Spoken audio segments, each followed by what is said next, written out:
Hello everyone.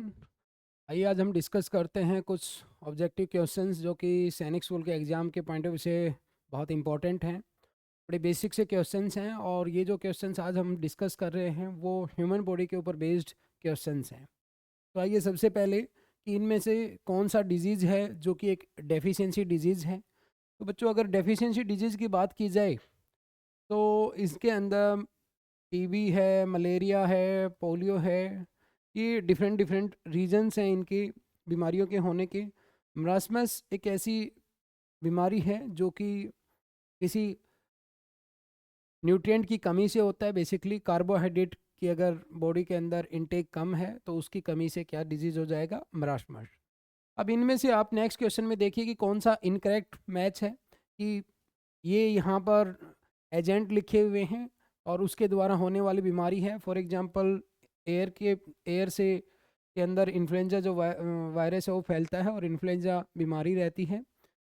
अगर हम contaminated food and water का इंटेक कर रहे हैं तो उससे कॉलेरा हो रहा है। इंसेक्ट जो कैरियर रहते हैं फिला, वो प्लेग प्लेग के लिए रिस्पॉन्सिबल हैं उसको ट्रांसफ़र करने के लिए। तो यहाँ पर इनकरेक्ट पूछा गया था, तो इनकरेक्ट टाइफाइड हो जाएगा। टाइफाइड भी आपका कंटामिनेटेड वाटर से फैलता है। नेक्स्ट देखिए आगे कि इनमें से kidney is related with excretory system.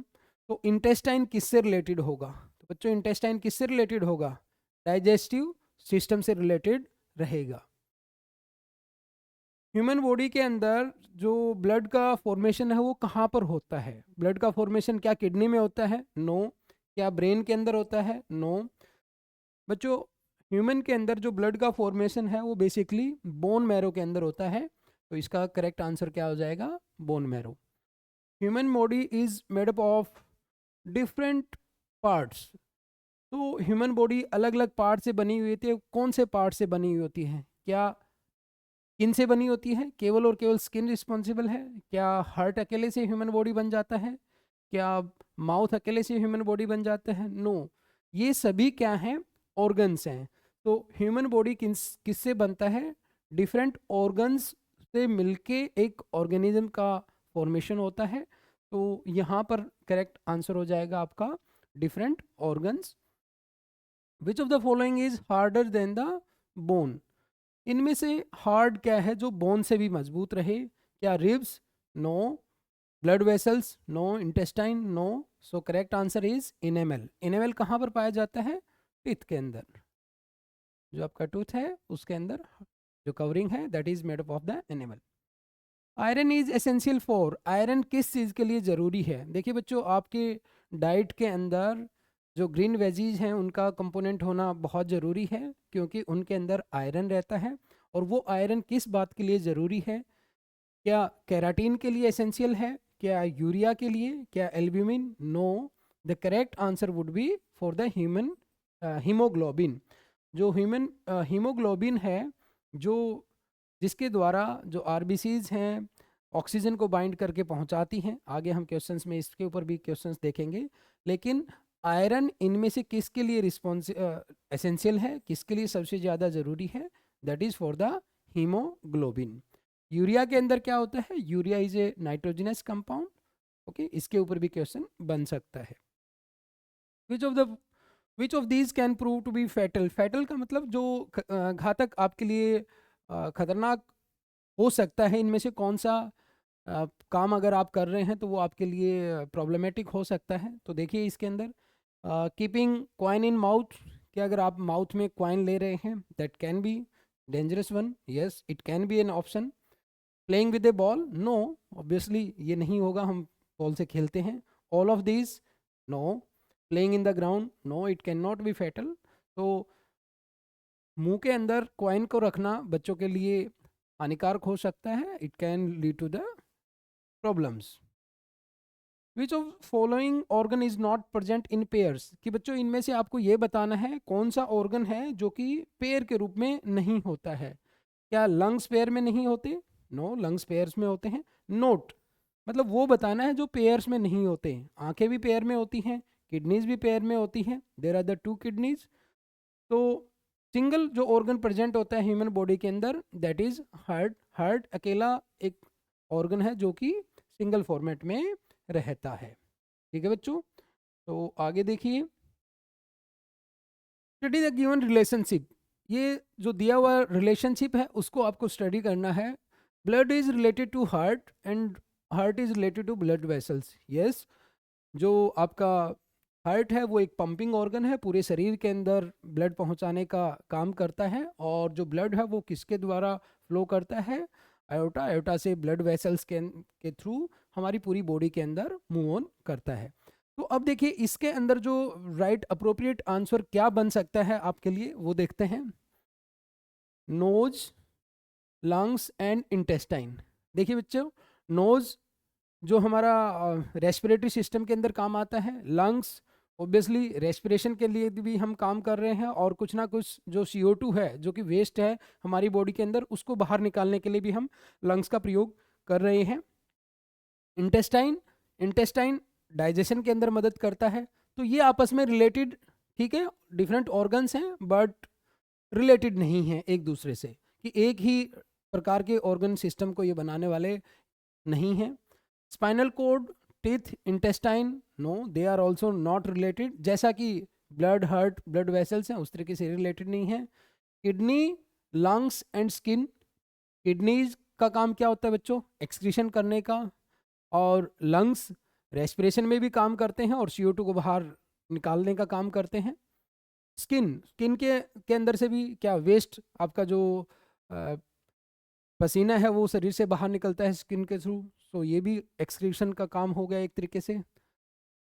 ये कुछ हद तक हो सकता है। स्टोमक, ब्रेन, टंग। भाई स्टोमक डाइजेस्टिव जो है, ब्रेन नर्वस सिस्टम, टंग डाइजेस्टिव सिस्टम के पार्ट के ऊपर फैसिलिटेट करता है, डाइजेशन के पार्ट के ऊपर फूड को मूव ऑन करने में। तो इनमें से जो राइट ऑप्शन इन चारों में ऑप्शंस में से जाएगा बेटा, तो वो जाएगा ऑप्शन नंबर 3। ऑप्शन 3 है वो करेक्ट जाएगा, क्योंकि किडनी, लंग्स और स्किन ये किस में यूज हो रहे हैं? ये तीनों आपके पार्ट एक्सक्रीटरी सिस्टम के अंदर, एक्सक्रीशन के अंदर हेल्प आउट कर रहे हैं। दो एक्सक्रीटरी सिस्टम के अंदर हम किडनी और उसके कंपोनेंट्स को शामिल करते हैं, बट अगर इस तरीके का ऑप्शन आपके सामने आ जाता है तो हमारे लिए ये द मोस्ट अप्रोप्रिएट आंसर रहेगा। और ये इस तरीके से सही रहेगा क्योंकि हमारा जो लंग्स है वो भी वेस्ट, जो CO2 एज ए वेस्ट है हमारे शरीर के अंदर, उसको बाहर निकालने में मदद कर रहा है। और इसी तरीके से स्किन। नेक्स्ट क्वेश्चन को पढ़िए आप। देखिए नेक्स्ट क्वेश्चन फर्स्ट एड से रिलेटेड है। Treating a victim for shock. क्या हम फर्स्ट एड को ये बोलेंगे कि किसी को, विक्टिम को एकदम से शॉक देने के लिए हम इसको ट्रीट कर रहे हैं?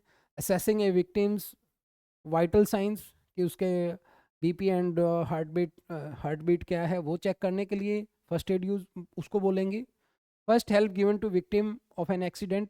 फर्स्ट एड क्या है?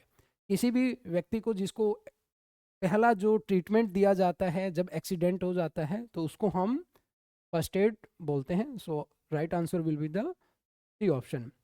Then comes muscle work in pair to move bones bye.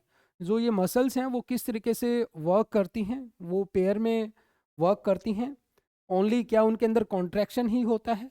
क्या उनके अंदर रिपल्सन ही, क्या उनके अंदर रिपल्सन होता है? क्या उनके अंदर केवल और केवल रिलैक्सेशन होता है?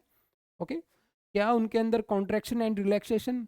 यस बेटा, option D will be the correct. जो मसल्स हैं वो कॉन्ट्रैक्ट करती हैं, रिलैक्स करती हैं। कॉन्ट्रैक्ट, रिलैक्सेशन, उसके परिणाम स्वरूप जो मसल्स के जो प्रोटीन होते हैं, मायोसिन एंड एक्टिन प्रोटीन, उनके कॉन्ट्रैक्शन और रिलैक्सेशन के परिणाम स्वरूप मसल्स वर्क करती हैं। नेक्स्ट इज, अगर हम बात करें, I am always moving and I never get tired, I pump blood to all parts of our body, what I am. Okay, ये कह रहा है कि एक ऑर्गन है वो बोल रहा है कि भाई मैं हमेशा I am moving, I am always moving, कि अप एंड डाउन रहता है, जिसके अंदर मूवमेंट रहता है और वो पूरे शरीर के अंदर ब्लड को पंप करने का काम करता है। और उस ऑर्गन का क्या नाम है? तो वो ऑर्गन क्या हो जाएगा बच्चों? वो ऑर्गन हो जाएगा आपका heart. Heart is the right answer for this. कि हार्ट है वो ऑर्गन है जो हमेशा पंपिंग कंडीशन में रहता है throughout our life, whether we are awake और स्लीपिंग। किसी भी कंडीशन के अंदर जो लिविंग ऑर्गेनिज्म है उनके अंदर जो हार्ट है हमेशा मूविंग हमेशा फंक्शनल फॉर्मेट में रहता है। Next is we should chew the food properly before swallowing. Four, कि हमें जो भोजन है उसको निगलने से पहले चबाना चाहिए। इसका क्या कारण है? For easy digestion of food, yes. Making for more tasty, you can't make it tasty in your mouth. Exercising teeth, no. Getting more energy, that is not an correct option.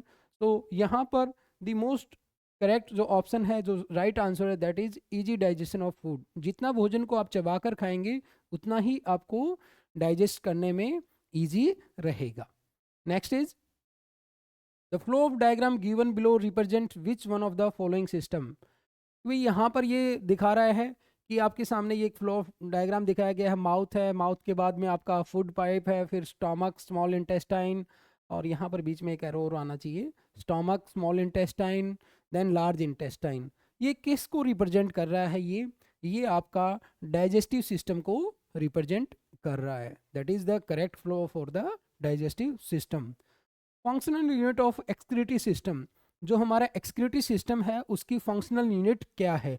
तो बच्चों उसकी जो फंक्शनल यूनिट है that is nephron. जो kidneys हैं वो किसके माध्यम से वर्क कर रही हैं? उनके अंदर जो नेफ्रॉन्स रहते हैं उसके माध्यम से वो वर्क कर रही हैं। That is the main unit which is working in kidney.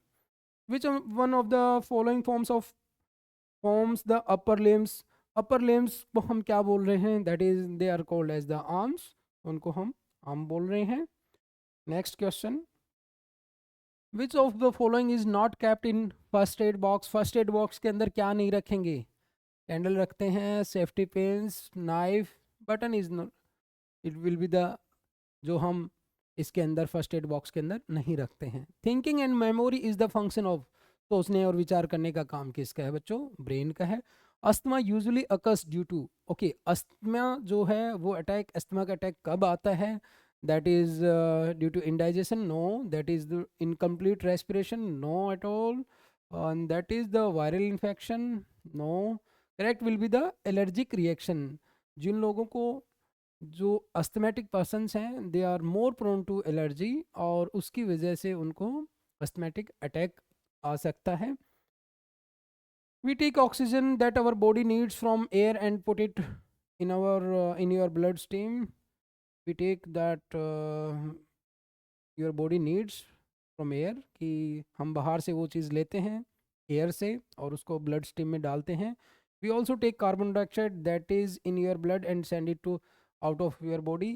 What we are, कि ये क्या चीज़ है जो बाहर से ऑक्सीजन लेते हैं और CO2 आपके शरीर से निकाल के बाहर एक्सेल करते हैं? That is the lungs. ये फंक्शन किसका है बच्चों? लंग्स का है। Which of the following is a part of female reproductive system. Female reproductive system का पार्ट क्या है? Nodes, testis, cornea, ovary. So right answer would be the ovary. Ovary is the part of the female reproductive system. तो ये था हमारा एक small snapshot जिसके part के ऊपर हमने कुछ क्वेश्चंस ह्यूमन बॉडी के ऊपर देखे। आने वाले पार्ट के अंदर भी हम इससे रिलेटेड कुछ और क्वेश्चंस को डिस्कस करेंगे। Thank you.